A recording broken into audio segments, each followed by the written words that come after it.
Shayla Cabrera arrived in the United States from Peru carrying the same dream that has inspired millions of immigrants across generations. She wanted to build something better, something safer, something lasting for her family. At 33 years old, she had achieved exactly what she hoped to become. She was a loving mother to 3 young sons, ages 9, 6, and 4, living in Lancaster, California. Those who knew her described her as an unconditional friend, a loving mother, and a hard worker who never complained, despite carrying burdens that would have crushed others. In her small apartment on Lancaster Boulevard, she created a home filled with warmth and love for her children. She radiated the kind of positive energy that drew people to her naturally. To anyone watching from the outside, Shayla Cabrera was living proof that the American dream was still possible. But behind that bright smile, behind that warm energy that everyone noticed, Shayla carried a secret that only those closest to her truly understood. Her husband, 36-year-old Josimar Cabrera Corno, was not the man he appeared to be to the outside world. Behind closed doors, their marriage was anything but the happy family portrait it seemed. According to Shayla's mother, Helga Rosillo, who remained in Peru, her daughter had reported Josimar for domestic violence back in their home country. The abuse had followed them across borders and oceans. It did not stay behind when they left Peru. It did not disappear when they arrived in America seeking a better life. Helga stated plainly that Shayla told her Josimar hit her, mistreated her, and even slapped their youngest grandchild, who was just 3 years old. For years, Shayla endured physical and verbal abuse. She remained trapped in a relationship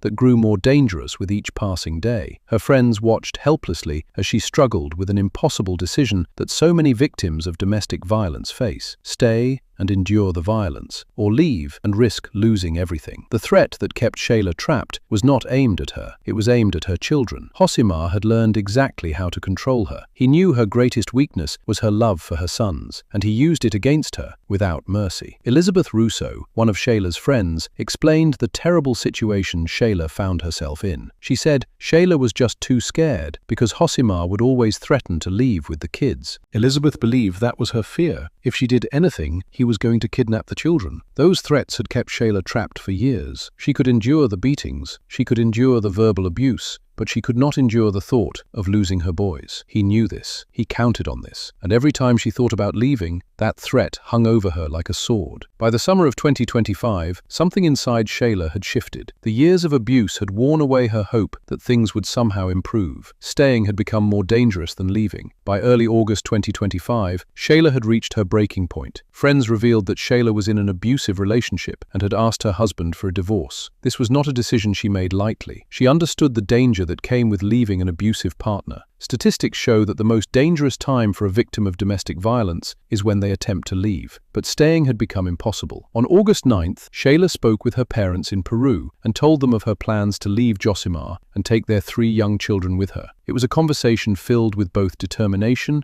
and fear. She knew she needed to protect herself and her boys. Shayla's mother says that the last time they spoke, her daughter told her she would be filing a report against Josimar in Lancaster. She was going to do it officially. She was going to document the abuse. She was going to take her children and start a new life. That conversation would be the last time she would ever hear her daughter's voice. In the apartment on Lancaster Boulevard, tension filled every room. Josimar knew what was coming. His wife, the woman he had controlled through fear and violence for so long, was planning to leave him. The mask of control he had worn for years was slipping, and beneath it lay something far more dangerous than anyone had imagined. Another friend spoke tearfully during a vigil held after Shayla's death. She said, "It is really hard for me right now because we tried to get her out." The community had seen the warning signs. They had tried to help, but domestic violence cases are notoriously difficult to escape, especially when children are involved and the abuser makes credible threats. What Shayla did not realize was that Josimar had no intention of letting her go. In his mind, if he could not control her anymore, then no one would have her. August 9th was the last day Shayla Cabrera was seen alive inside that Lancaster apartment. On August 10th, the unthinkable happened. The exact details of the murder remain sealed in court documents, but what investigators pieced together paints a clear picture of calculated violence. Prosecutors alleged that Josimar killed Shayla on August 10th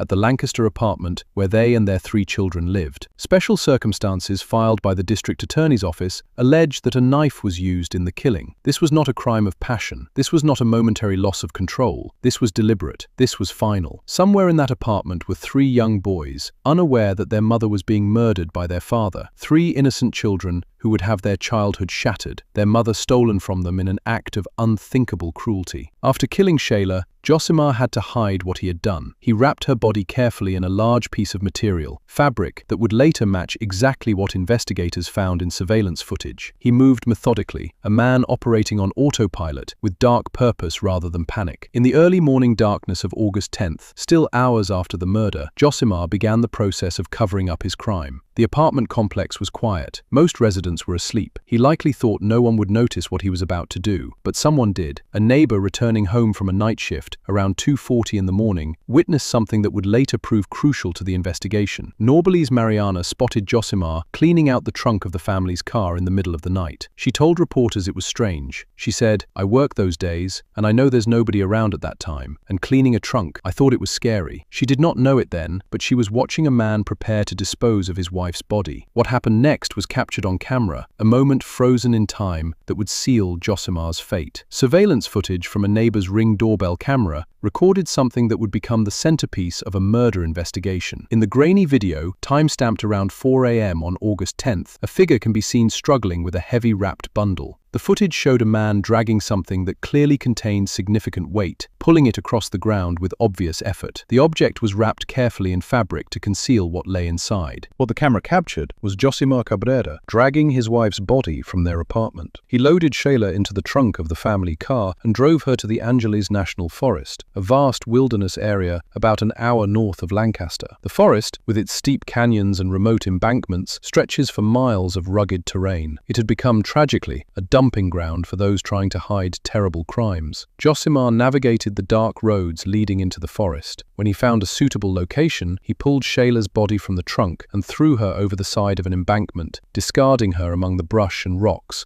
like she meant nothing. He then returned home to his 3 sons and began constructing the lies that would buy him time to escape. 2 days after Shayla was murdered, on August 12th, concerned friends reported her missing to the Los Angeles County Sheriff's Department. When Shayla failed to respond to messages and calls, her friends knew immediately that something was terribly wrong. This was not like her. She always stayed in touch, especially when it concerned her children. Deputies responded to the apartment complex on the 500 block of Lancaster Boulevard to take a missing person report. But when authorities began asking questions, Josimar's stories started to unravel like a cheap sweater. Josimar gave varying accounts of his wife's whereabouts to different people. According to reports, he initially told authorities that his wife had been abducted by Immigration and Customs Enforcement. It was a calculated lie designed to explain Shayla's sudden disappearance, while making it seem like she had been taken by federal authorities, something that would be difficult to immediately verify and might discourage further questions. Later, he claimed she left with another man. In a third account, he said she had suffered an accident but refused to provide any details. Each lie contradicted the last, raising red flags for investigators and Shayla's family. Why would a concerned husband have 3 completely different explanations for where his wife was? The inconsistencies were glaring. Detectives immediately suspected foul play. On August 13th, during Lancaster Station's follow-up investigation, detectives discovered something that transformed the case entirely. They found surveillance footage from a neighbor's Ring camera that showed Josimar dragging a large object wrapped in material from the apartment complex. The damning video footage instantly transformed the investigation from a missing person case to a homicide investigation. The Los Angeles County Sheriff's Department's Homicide Bureau immediately took over the case. Search and rescue teams began searching large areas of the Angeles National Forest. On Saturday morning, August 16th, shortly after 10 a.m., investigators received a call from the search and rescue team. They had spotted an object similar to the material seen in the surveillance footage. Homicide detectives rushed to the scene. The material contained the body of Shayla Cabrera. She was pronounced deceased at the scene. Meanwhile, investigators learned that Josimar had fled to Peru with the couple's 3 children. An international manhunt began. On August 27th, Josimar turned himself in to Interpol headquarters in Lima, Peru. He now awaits extradition back to California to face charges of murder. If convicted, he faces 26 years to life in prison. Shayla's children have been returned to their grandmother, and a community that tried so hard to save her holds vigils, lighting candles for a woman who radiated warmth even in darkness, a woman who came to America seeking a better life and found only tragedy.